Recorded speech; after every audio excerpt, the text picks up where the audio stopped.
भारत की धाक पूरी दुनिया इस वक्त देख रही है। बड़े बड़े राष्ट्र भी भारत के आगे अब धीरे धीरे नतमस्तक होते हुए दिख रहे हैं। रूस हो, अमेरिका हो, चीन हो। चीन जिसने हाल ही में भारत की तारीफ की, भारत के लोकतंत्र की तारीफ की, भारत के नेतृत्व की तारीफ की। जिस तरीके से प्रधानमंत्री नरेंद्र मोदी के नेतृत्व के तहत भारत धीरे धीरे आगे बढ़ रहा है अपने भारत विजन को लेकर, उसकी तारीफ चीन के एक आर्टिकल में की गई, जो कि ग्लोबल टाइम्स की ओर से लिखा गया। तो पूरी दुनिया ये समझ चुकी है कि भारत की सुरक्षा अभेद्य है, उसको कोई भेद नहीं सकता, और अगर कोई उससे आनाकानी करने का प्रयास करेगा तो उसको मुंहतोड़ जवाब भी दिया जाएगा। साल 2014 से जब से प्रधानमंत्री नरेंद्र मोदी नेतृत्व में आए हैं, उन्होंने भारत को एक अलग छवि पूरी दुनिया में दिखाई है। और जिस तरीके से 9 साल का उनका ये सफर रहा है, भारत का भी 9 साल का ये सफर उनके नेतृत्व में बेहद अनोखा रहा, जिसकी वजह से भारत की जो धाक है पूरी दुनिया ने देखी। भारत न केवल अपनी सुरक्षा कर सकता है, अपने दोस्तों की भी सुरक्षा कर सकता है।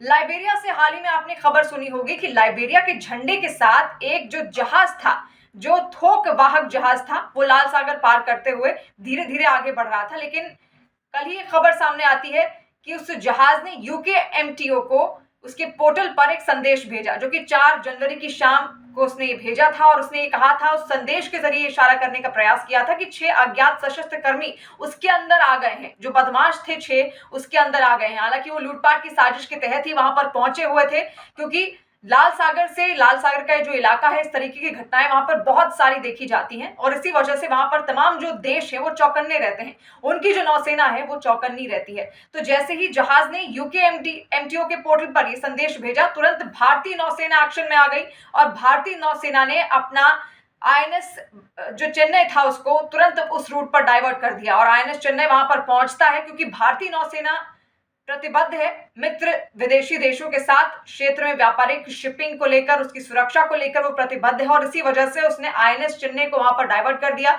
जिसके बाद जिस तरीके से बदमाश वहां पर चढ़े थे, उनका जो खात्मा है समुद्री कमांडो वहां पर करते हैं, क्योंकि उनकी तैनाती वहां पर की जाती है। और इन्हीं तरीके के जो जहाज में जो डकैती के लिए लोग वहां पर पहुंचते हैं, जो बदमाश वहां पर पहुंचते हैं, उसको लेकर ही इनकी तैनाती की जाती है। तो आईएनएस चेन्नई को तुरंत वहां पर डाइवर्ट किया गया। फिलहाल कहा जा रहा है कि जहाज को मुक्त करा लिया गया है। तो देखिए किस तरीके से ना केवल अपनी सुरक्षा भारत करता